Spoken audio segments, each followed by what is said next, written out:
ఆకాశవాణి ప్రాంతీయ వార్తలు చదువుతున్నది సాయి సిస్లా. ఈరోజు వార్తల్లోని ముఖ్యాంశాలు: కోకో గింజలు కిలో 500 రూపాయల చొప్పున కొనుగోలు చేయడానికి మ్యాండలీస్ సంస్థ అంగీకరించిందని రాష్ట్ర పర్యాటక శాఖ మంత్రి కందుల దుర్గేష్ తెలిపారు. ఆగస్టు 15వ తేదీ నుండి మహిళల ఉచిత బస్సు ప్రయాణానికి ఆర్టీసీ సిద్ధంగా ఉందని సంస్థ చైర్మన్ కొనకళ్ళ నారాయణరావు వెల్లడించారు. ఆపరేషన్ సింధూర్ విజయవంతం కావడంతో రాష్ట్రంలోని పలు ప్రాంతాల్లో ఈరోజు తిరంగా ర్యాలీలు నిర్వహించారు. అంతర్జాతీయ పురావస్తు ప్రదర్శనశాలల దినోత్సవాన్ని ఈరోజు జరుపుకుంటున్నాం. వార్తల వివరాలు: కోకో గింజలు కిలో 500 రూపాయల చొప్పున కొనుగోలు చేయడానికి మ్యాండలీస్ సంస్థ అంగీకరించిందని రాష్ట్ర పర్యాటక శాఖ మంత్రి కందుల దుర్గేష్ తెలిపారు. గిట్టుబాటు ధర కోసం నిడదవోలులో రైతులు చేస్తున్న ఆందోళనపై తన క్యాంపు కార్యాలయంలో నిన్న ఆయన అధికారులు, ట్రేడర్లు, రైతులతో సమావేశం నిర్వహించారు. ఈ సందర్భంగా మంత్రి మాట్లాడుతూ సాగు చేసిన చివరి గింజ వరకు కొనుగోలు చేస్తారని హామీ ఇచ్చారు. మంత్రి హామీతో రైతులు ఆందోళన విరమించారు. కాగా ప్రభుత్వ మార్గదర్శకాలను అనుసరించి రైతుల నుండి కోకో గింజలు కొనుగోలు చేస్తామని అధికారులు వెల్లడించారు. తిరుమల శ్రీ వెంకటేశ్వర స్వామివారిని కేంద్ర పునరుత్పాదక విద్యుత్ శాఖ మంత్రి ప్రహ్లాద్ జోషి దర్శించుకున్నారు. ఈ ఉదయం వీఐపీ విరామ సమయంలో కుటుంబ సభ్యులతో కలిసి స్వామివారిని దర్శించుకుని మొక్కులు చెల్లించుకున్నారు. దర్శనానంతరం రంగనాయకుల మండపంలో వేద పండితులు ఆయనకు వేద ఆశీర్వచనం అందించారు. ఆలయం వెలుపల ప్రహ్లాద్ జోషి మాట్లాడుతూ దేశానికి, మన సైన్యానికి ప్రధానమంత్రి నరేంద్ర మోదీకి మరింత ధైర్యం, బలాన్ని ఇవ్వాలని స్వామిని కోరుకున్నానని తెలిపారు. త్వరలోనే ఉగ్రవాద సమస్య పరిష్కరించేందుకు ప్రధానమంత్రి చర్యలు తీసుకుంటారని కేంద్ర మంత్రి వివరిస్తూ, In recent days, because of some of the cross-border activity, country is suffering. I prayed to Lord Venkateshwara give strength to the country and to the soldiers under the leadership of Prime Minister Shri Narendra Modi to give strength, fight against this heinous act of terrorism. And I am quite confident with the Lordship's blessings, this will come to an end under the leadership of Prime Minister Shri Narendra Modi. ముఖ్యమంత్రి చంద్రబాబు నాయుడు ఆదేశాలతో August 15వ తేదీ నుండి మహిళల ఉచిత bus ప్రయాణానికి RTC సిద్ధంగా ఉందని సంస్థ చైర్మన్ కొనకళ్ళ నారాయణరావు తెలిపారు. ఈ పథకం రాష్ట్ర వ్యాప్తంగా మహిళల జీవితాల్లో సానుకూల మార్పును తీసుకువస్తుందని, ఆత్మవిశ్వాసాన్ని పెంపొందిస్తుందని ఓ ప్రకటనలో పేర్కొన్నారు. ప్రజలందర్నీ, ప్రధానంగా పేదలను కూడా అభివృద్ధిలో భాగస్వాములు చేయడానికి సమాన అవకాశాలు కల్పించేందుకు ప్రభుత్వం కృషి చేస్తోందని ఆర్టీసీ చైర్మన్ స్పష్టం చేశారు. ఆపరేషన్ సింధూర్ విజయవంతం కావడంతో రాష్ట్రంలోని పలు ప్రాంతాల్లో ఈరోజు తిరంగా ర్యాలీలు నిర్వహించారు. తిరుపతి జిల్లా శ్రీకాళహస్తిలో విద్యార్థులు, యువత, మాజీ సైనికులు 1000 అడుగుల జాతీయ జెండాతో భారీ తిరంగా ర్యాలీ నిర్వహించారు. ఈ ర్యాలీని శ్రీకాళహస్తి శాసనసభ్యులు బొజ్జల సుధీర్ రెడ్డి ప్రారంభించి ఆపరేషన్ సింధూర్లో పాల్గొన్న ప్రతి సైనికుడికి ధన్యవాదాలు తెలిపారు. శ్రీకాకుళం జిల్లా నర్సన్నపేట ప్రభుత్వ కళాశాల మైదానం నుండి తిరంగా యాత్ర ర్యాలీని శాసనసభ్యులు బగ్గు రమణమూర్తి ప్రారంభించారు. అనంతరం మాట్లాడుతూ ఆపరేషన్ సింధూర్తో భారత్ ధీటైన సమాధానం ఇవ్వగలదనే సందేశాన్ని ప్రపంచానికి తెలియజేశామన్నారు. నెల్లూరు నగరంలో రూరల్ శాసనసభ్యులు కోటంరెడ్డి శ్రీధర్ రెడ్డి ఆధ్వర్యంలో తిరంగా ర్యాలీ జరిగింది. మాగుంట సుబ్బిరామిరెడ్డి సర్కిల్ నుండి మొదలైన ర్యాలీ ఆర్టీసీ బస్టాండ్ వరకు కొనసాగింది. ఈ సందర్భంగా శ్రీధర్ రెడ్డి మాట్లాడుతూ దేశంలో ఉగ్రవాదాన్ని నిర్మూలించేందుకు ప్రధానమంత్రి నరేంద్ర మోదీ కృషి చేస్తున్నారని తెలిపారు. అన్నమయ్య జిల్లా పీలేరు మండలం బాలమువారిపల్లి వద్ద కారు అదుపు తప్పి బావిలోకి దూసుకువెళ్లడంతో 3 మృతి చెందారు. మరో 2 సురక్షితంగా బయటపడ్డారు. కర్ణాటక రాష్ట్రం చింతామణికి చెందిన 5 వ్యక్తులు పీలేరు వెళ్తుండగా ఈ తెల్లవారుజామున వారు ప్రయాణిస్తున్న కారు అదుపు తప్పి రోడ్డు పక్కనే ఉన్న బావిలోకి దూసుకువెళ్లింది. సమాచారం అందుకున్న పీలేరు పోలీసులు సహాయక చర్యలు చేపట్టారు. కేసు నమోదు చేసి దర్యాప్తు చేస్తున్నారు. తిరుమల శ్రీవారి ఆర్జిత సేవా టికెట్లకు సంబంధించిన ఆగస్టు నెల కోటాను తిరుమల తిరుపతి దేవస్థానం రేపు ఉదయం 10 గంటలకు ఆన్లైన్లో విడుదల చేయనుంది.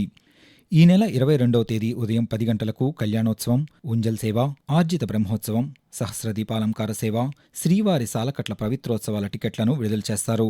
అదే రోజు మధ్యాహ్నం 3 గంటలకు వర్చువల్ సేవలు, వారికి దర్శన స్లాట్లకు సంబంధించిన కోటా విడుదలవుతుంది.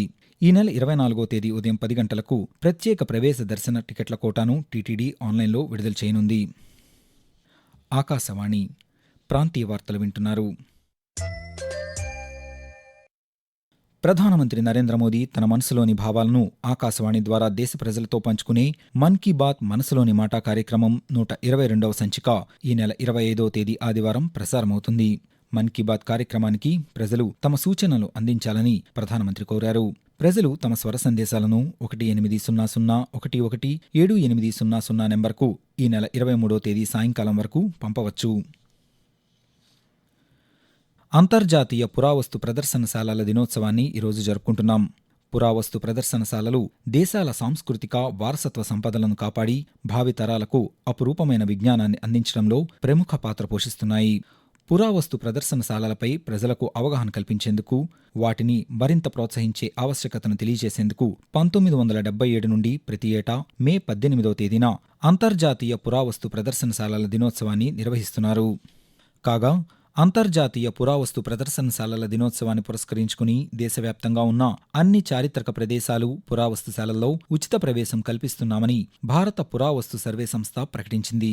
దేశ చరిత్రపై ప్రజల్లో అవగాహన కల్పించడానికి, చరిత్ర గొప్పతనాన్ని తెలియజేయడానికి దేశవ్యాప్తంగా అత్యంత విలువైన పురావస్తు కళాఖండాలు ఉన్న 52 మ్యూజియాల్లో ఉచిత ప్రవేశం కల్పిస్తున్నామని అధికారులు పేర్కొన్నారు. తమ పరిధిలో ఉన్న 3698 చారిత్రక ప్రదేశాల్లోనూ ఈ సౌకర్యం అందిస్తున్నామని తెలిపారు.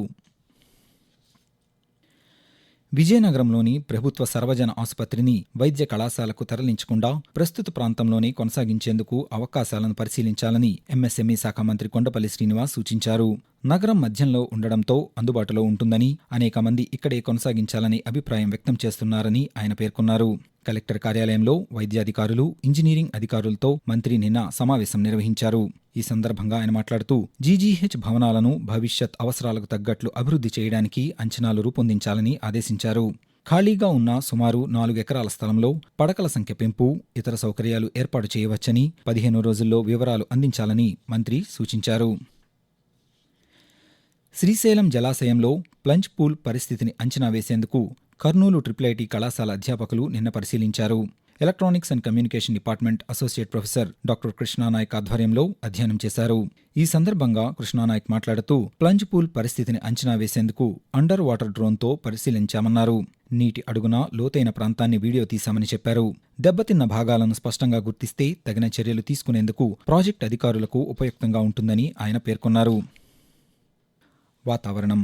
రాష్ట్రంలోని ప్రస్తుత వాతావరణ పరిస్థితులను అమరావతిలోని భారత వాతావరణ కేంద్రం అధికారి ఎం వెంకట్రావు ఆకాశవాణి విజయవాడ కేంద్ర ప్రాంతీయ వార్తా విభాగానికి తెలియజేస్తూ, ఈ రోజు ఉత్తర కోస్తా ఆంధ్రప్రదేశ్ యానంలో తేలిపాటి నుంచి మోస్తరు వర్షాలు లేదా ఉరుములతో కూడిన జల్లులు 1-2 చోట్ల కురిసే అవకాశం ఉంది. ఇక దక్షిణ కోస్తా ఆంధ్రప్రదేశ్ లో ఈ రోజు తేలిపాటి నుంచి మోస్తరు వర్షాలు లేదా ఉరుములతో కూడిన జల్లులు కొన్ని చోట్ల కురిసే అవకాశం ఉంది. రాయలసీమలో ఈ రోజు తేలిపాటి నుంచి మోస్తరు వర్షాలు లేదా ఉరుములతో కూడిన జల్లులు కొన్ని చోట్ల కురిసే అవకాశం ఉంది.